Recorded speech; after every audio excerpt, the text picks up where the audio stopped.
Assalamu alaikum class, hope you all are fine. Today we will complete the exercise of chapter 6, The Kite's Vision.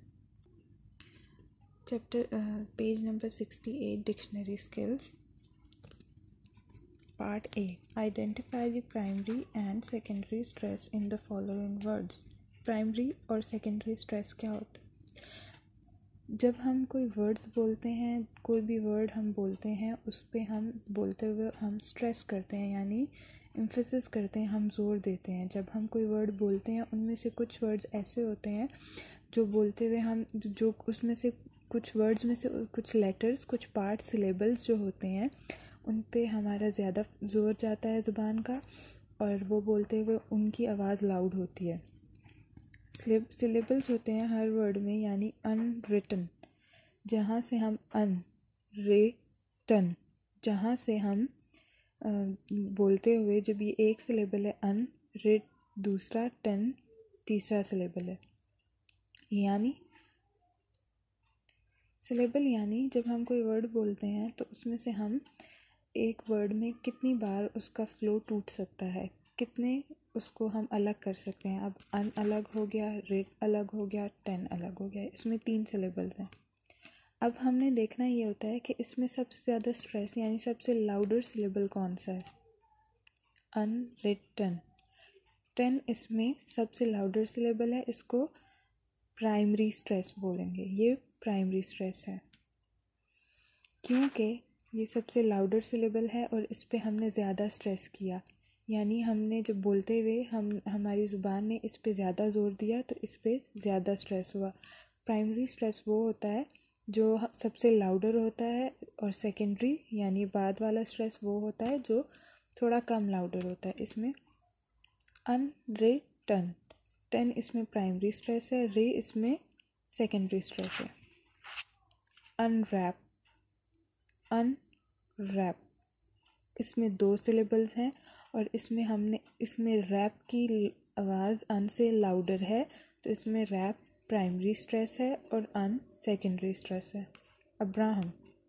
इसमें 3 syllables हैं. Abraham. अब की आवाज़ louder है तो ये प्राइमरी स्ट्रेस है. राहम, हम इसका सेकेंडरी स्ट्रेस है. रा की आवाज़ हम से ज़्यादा लाउडर नहीं है.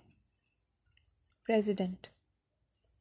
इसमें भी 3 सिलेबल है. प्रेसिडेंट, और सबसे लाउडर सिलेबल लास्ट वाला है डेंट. ये इसका प्राइमरी सिलेबल है और जे इसका सेकेंडरी सिलेबल है. टीच. टीच. टीच इसमें 2 सिलेबल्स हैं, टी और च, तो टी इसका लाउडर सिलेबल है, यानी ये इसका प्राइमरी स्ट्रेस हो गया.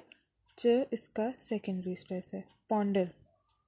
2 सिलेबल्स हैं. पॉन्डर.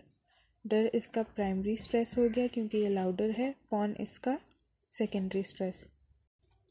नेक्स्ट हम करेंगे grammar part. Adverbs. What is an adverb? A word that modifies the meaning of a verb, an adjective, or another adverb is called an adverb.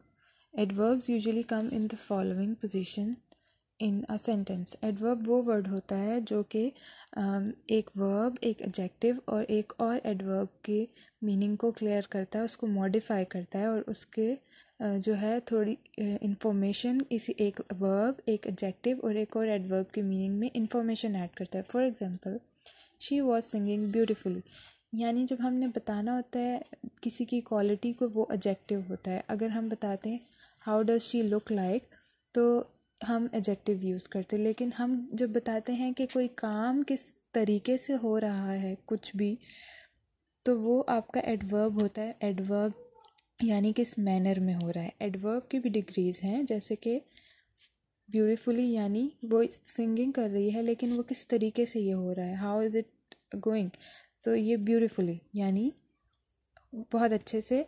इसको हम कहेंगे एडवर्ब ऑफ मैनर, यानी किस manner में वो singing कर रही है. At a concert, adverb of place. Last Sunday, adverb of time. जब हमने बताना होता है कि कोई चीज़ किस तरीके से परफॉर्म हो रही है, कोई भी काम किस तरीके से हो रहा है, तो वो हमारा होता है एडवर्ब ऑफ मैनर, यानी किस मैनर में, किस वे में, अच्छे तरीके से, बुरे तरीके से, या किस तरीके से हो रहा है। जब हमने बताना होता है किस जगह पे हो रहा है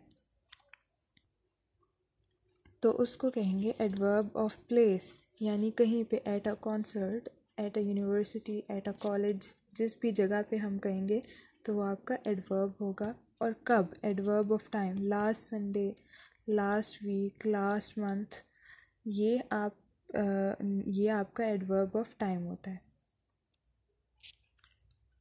When we have to tell how is something happening,